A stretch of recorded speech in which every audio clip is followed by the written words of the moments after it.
What's up, everyone? Welcome back to the School of Pop.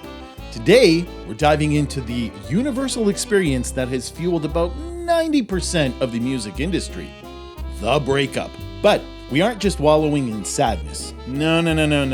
We're charting the entire messy journey, from that first realization that things are stinky to the ultimate look at me now moment. I've pulled 20 iconic tracks to tell this story perfectly. So grab your headphones, maybe a box of tissues, and let's get into some of the facts you probably didn't know about your favorite heartbreak anthems. Let's kick things off with phase 1, the something is wrong realization. Every breakup starts with that sinking feeling. You know the one, where you realize the person you're with is, well, maybe not the one. It's that blunt, unpolished truth that Adam Sandler captured so perfectly in The Wedding Singer with Love Stinks. Love stinks? Love stinks! Yeah! While the Jay Giles Band did the original Love stinks. Sandler's version became a karaoke staple for the brokenhearted after the film's 1998 release. But sometimes it's not just a stinky feeling, it's a feeling of being trapped, like you're actually breaking the relationship by just being in it. That's exactly what Dave Grohl was feeling when he wrote Monkey Wrench.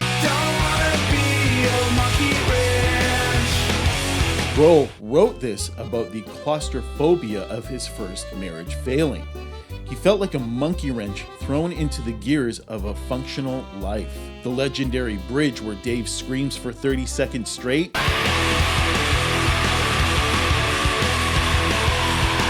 He actually did that in one single breath in the studio. Dave actually recorded the drums for the entire Color and Shape album himself, because he wasn't happy with the original sessions. Once you realize you're the wrench in the gears, the love starts to feel less like a connection and more like a contagion. You move from being trapped to feeling like the love itself has gone sour. Or, as Soft Cell puts it, it becomes tainted love. Tainted love. Most people think this is an 80s original, but it's actually a cover of a 1964 Northern Soul track by Gloria Jones.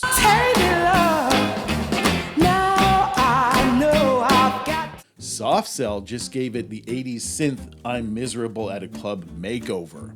And now we move on to phase 2, the bitter reality check. When the love is officially tainted, you start looking at your partner through a much harsher lens. Suddenly the things you like are the very things driving you away. Hozier explains this perfectly in Too Sweet. You're too sweet for me.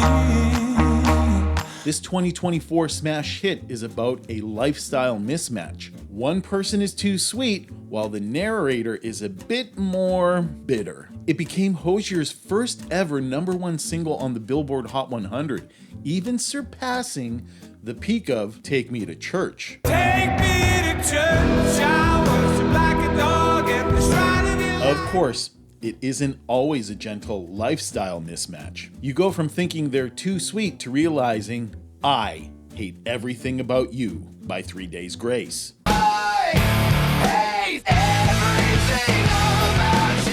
This song was the band's breakout hit, but the lyrics aren't just about a romantic partner. Lead singer Adam Gontier said it's about the love-hate relationship you have with anything that controls you. And if you're looking for the ultimate fall-apart vibe, look no further than Silk Sonic, because nothing makes you hate everything more than realizing you're footing the bill for someone who's already checked out, leaving you smoking out the window.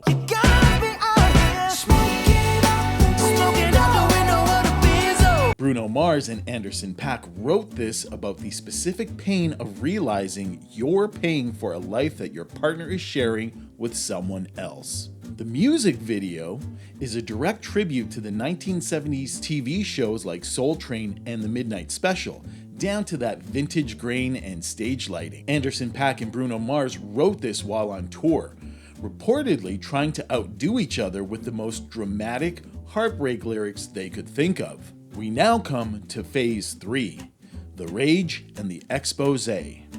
Once you've finished that cigarette and the bills are paid, the sadness turns into heat. We've reached the anger phase. This is the I'm gonna tell everyone exactly what you did part of the breakup. And nobody did it louder than Alanis Morissette with You Oughta Know. This grunge pop masterpiece features Flea on bass, Dave Navarro on guitar, and Taylor Hawkins on the drums. While Dave Coulier is the rumored subject, Alanis has never officially confirmed who Mr. Duplicity actually is. Come on now, cut it out. Alanis gave us the raw details, but sometimes you don't need the whole story. You just need 2 words. If You Oughta Know is the deposition, CeeLo Green's Fuck You is the closing argument. This song was co-written by Bruno Mars. You can really hear that classic soul influence in the upbeat melody, can't you? Because of the radio censors, the clean version, Forget You, actually became more commercially successful than the original. But what happens when you can't just walk away and say, forget you, because you're stuck in a room or a band together?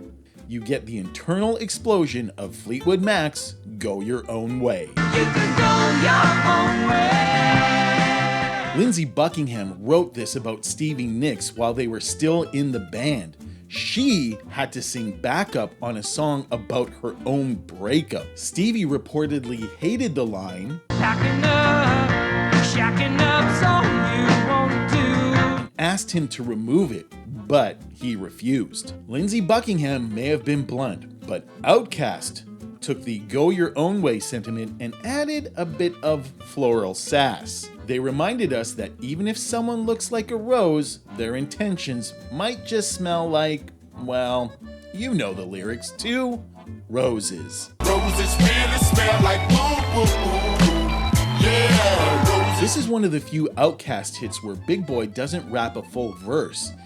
Instead, Andre 3000 takes the lead on this theatrical, Prince-inspired track. The music video is a massive homage to the musical West Side Story, featuring The Love Below and Speakerboxxx gangs. We've made it to phase 4, the spiral and the liquid comfort. Eventually, the adrenaline of the anger wears off and you're left in the quiet.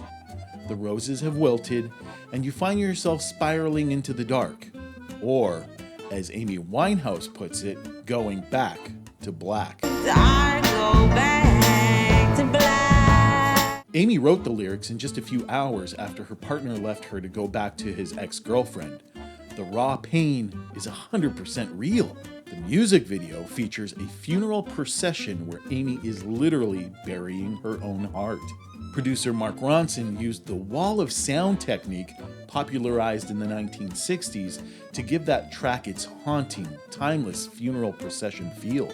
That feeling of being stuck in a dark loop is something Post Malone knows all too well. When you're back to black, you often find yourself running in circles, unable to figure out how to finally exit the relationship. Run away while we're running in circles. This song spent a record-breaking 39 weeks in the Billboard Top 10, proving everyone loves a song about a relationship that won't end.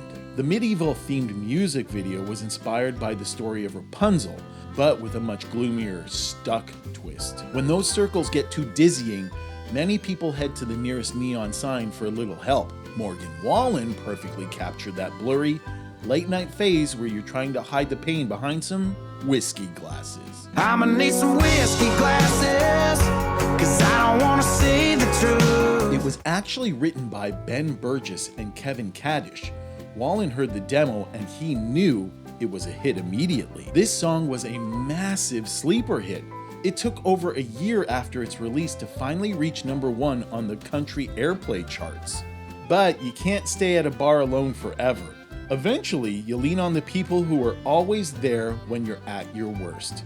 You realize that even if you've lost your high-class partner, you've still got friends in low places. 'Cause I got friends in low places. The title was inspired by a songwriter who realized he forgot his wallet at a restaurant and said, "I have friends in low places." Did you know there is a secret third verse that Garth Brooks only performs live, which is significantly rowdier than the studio version? I would understand if maybe you guys know nothing about another verse that might go with a song. The third verse that Garth Brooks sings live isn't on the original studio recording. He added it to the live show and it became so legendary that fans demanded it every time. Give it to me, and you can kiss. Garth actually sang the demo for this song for the original songwriters before he was famous. When he finally got a record deal, he asked if he could record it himself. And finally, we make it to phase 5, the level up and victory lap. With your friends at your back, the hangover starts to fade, and you start setting some boundaries. And thanks to Dua Lipa, you realize that to stay moving forward, you need new rules. I got no rules, I count 'em. The New Rules music video was filmed at the Confidant Hotel in Miami. It was so popular, it helped Dua Lipa become the youngest female solo artist to reach 1 billion views on a single video. 1 billion, gajillion, fifillion, million. The Rules were originally written by two songwriters, Emily Warren and Caroline Allen, who were actually trying to convince themselves not to text their exes. Rule number 1 is usually don't pick up the phone. 1, don't pick up the phone. And for rule number 2, well, Taylor Swift turned that boundary into a global anthem with "We are never ever getting back together." We are never, ever, ever getting back together. This was Taylor Swift's first ever number 1 on the Billboard Hot 100, marking her transition into full-blown pop. The entire music video was filmed in one continuous take, requiring Taylor to do 5 costume changes off camera in seconds. The With some indie record that's much cooler than mine. line is widely believed to be a jab at Jake Gyllenhaal's music taste. Miley Cyrus took the Heartbreak and turned it into the ultimate lesson in self-love. Because once you've decided you're never going back, you realize you don't actually need anyone else to buy you flowers. I can buy myself flowers. The song was released on January 13th, which just happens to be her ex-husband Liam Hemsworth's birthday. Talk about a gift. It became the fastest song in Spotify history to reach 1 billion streams. 1 billion, gajillion, fifillion. And sometimes that self-love comes with a side of incredible luck. Luke Combs says, once you get rid of the dead weight, it's like the universe starts to reward you, but in the best possible way. Because you know, when it rains, it pours. This is the ultimate rebound song, where a guy gets dumped and then has the luckiest week of his life, including winning the lottery. This was Luke Combs' second consecutive number 1, making him the first solo male artist to have his first 2 singles top the country charts since 2001. The music video features Luke's real-life friends, giving it that authentic Guys Weekend feel. And the girl in the music video is actually Luke Combs' real wife, Nicole Hawking. Of course, not every moving on story is about winning the lottery. Sometimes it's about taking out the trash permanently. The Chicks showed us that sometimes you just have to say, "Goodbye, Earl." That Earl had to die. This song was actually banned by several radio stations upon release due to its dark subject matter regarding Earl's unfortunate end. The music video stars Jane Kurowski and Lauren Holly, leaning into the dark comedy vibe of the story. We've come a long way from Love Stinks. We've cried. We've raged.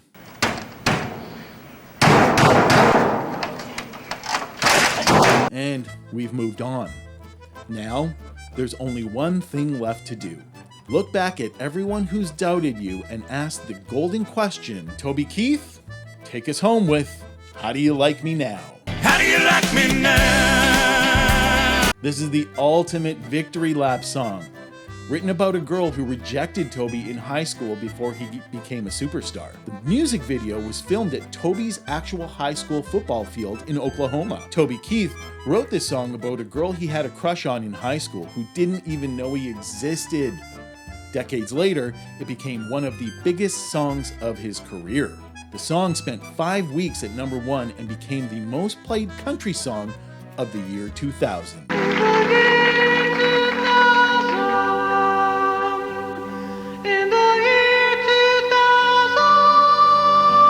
And there you have it. That's the full cycle of the human heart told through 20 iconic tracks. Music has a funny way of making the worst times feel like a cinematic masterpiece, doesn't it? Which of these is your go-to moving on anthem? Let me know in the comments. Finally, if you've enjoyed this deep dive, hit that subscribe button, and we've got plenty more pop culture history coming your way here at the School of Pop. Class dismissed.